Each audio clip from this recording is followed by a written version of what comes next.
Hello po mga kanayon, mga ka-townshippers. Hinap mo natin ang ating vent. At sobrang ingay po. Sorry po.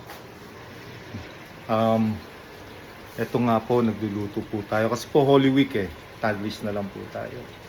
Holy Week po kasi, I think it's Thursday. Holy Thursday. Okay, tomorrow po yung ating Friday. Holy Friday o Good Friday ang tawag po. At it's 1:04 in the afternoon na po. At ito po ang ating pong niluluto.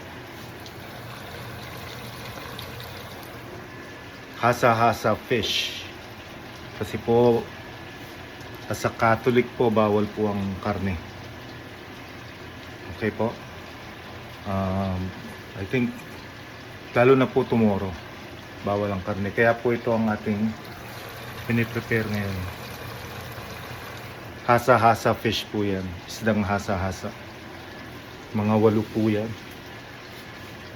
Patagal na rin po siguro hanggang bukas yan. Pina-fry ko lang po. Fry hasa-hasa.